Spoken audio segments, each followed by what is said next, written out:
आइए बच्चों, अब हम बात करते हैं इनकम के बारे में। जैसे पिछले हमने लेक्चर के अंदर एक्सपेंसेस के बारे में बताया था, उसी तरह से यहाँ इनकम के बारे में बताएंगे।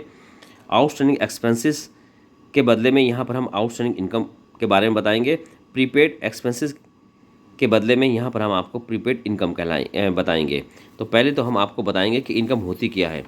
तो बच्चों, इनकम क्या चीज़ है? इनकम एक ऐसा प्रॉफिट होता है जो कि एक स्पेसिफिक साल के दौरान हमें मिलता है, या यूँ कहिए जैसे हमने आपको बताया था कि कोई भी एक्सपेंसेस अगर आप करते हो तो उसके बदले में जो भी रिवेन्यू जनरेट होता है वही इनकम कहलाती है। इनकम दो तरह की होती है, यहाँ पर हम इनकम दो तरह के समझाएंगे। पहली इनकम जो है आउटस्टैंडिंग इनकम, जिसको हम एक्रूड इनकम कहेंगे, और दूसरा जो है प्रीपेड इनकम, जिसे हम अनअर्न इनकम कहेंगे।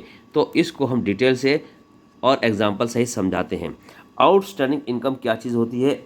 आउटस्टैंडिंग इनकम को बोलते हैं एक्रूड इनकम, जो कि हमने अर्न कर ली है लेकिन अभी हमें मिली नहीं है। यानी कि हमने सर्विस प्रोवाइड कर दी है, लेकिन उस जिसको हमने सर्विस प्रोवाइड करी है उसने अभी हमें पैसा नहीं दिया है, अभी पैसा हमारा बकाया है, तो उसको ही हम आउटस्टैंडिंग इनकम कहेंगे। ये जैसे एग्जांपल हम कह सकते हैं कि आउटस्टैंडिंग इंटरेस्ट, इंटरेस्ट हमारा बैंक में जो है पूरा का पूरा ड्यू हो गया है, लेकिन अभी बैंक ने हमें पैसा नहीं दिया है, इंटरेस्ट का पैसा जमा नहीं कराया है।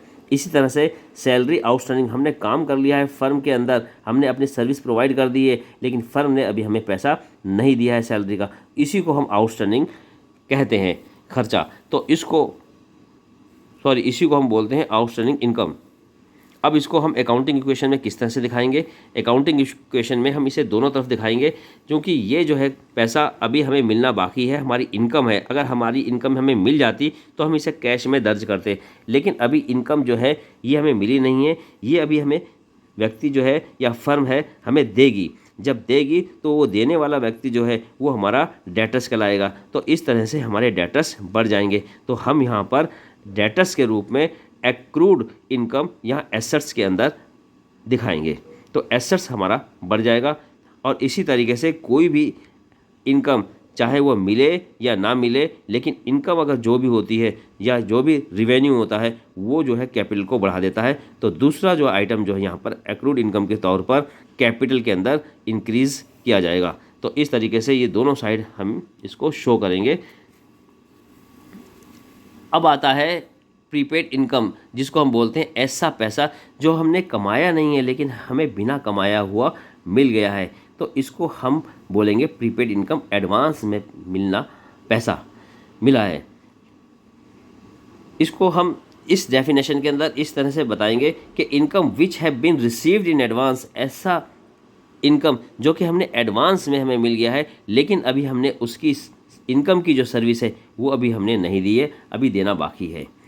जैसे कि प्रीपेड सैलरी, यानी कि सैलरी जो है वो हमें एडवांस में मिल गई है, लेकिन सैलरी जो एडवांस में मिली है उसके बदले में हमने फर्म को अपनी सर्विस प्रोवाइड नहीं करी है और पैसा एडवांस में ले लिया है, यानी कि फर्म ने हमें पैसा एडवांस में दे दिया है।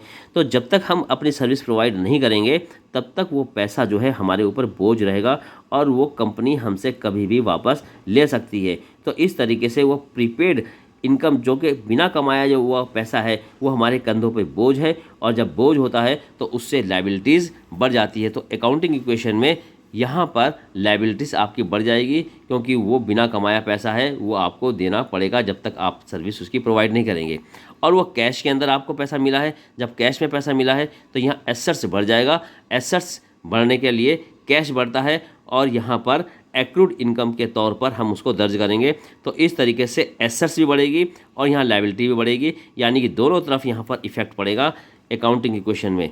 तो इस इनकम अगर हमें कहीं पर भी दिखानी है अकाउंटिंग इक्वेशन के अंदर, आउटस्टैंडिंग इनकम हो या फिर प्रीपेड इनकम है, तो उसका इफेक्ट जो है अकाउंटिंग इक्वेशन की तरफ दोनों तरफ पड़ेगा। तो यहाँ पर मैंने आपको प्रीपेड इनकम बताया, और प्रीपेड एक्सपेंसेस के बारे में पिछले लेक्चर में हमने आपको बता दिया था।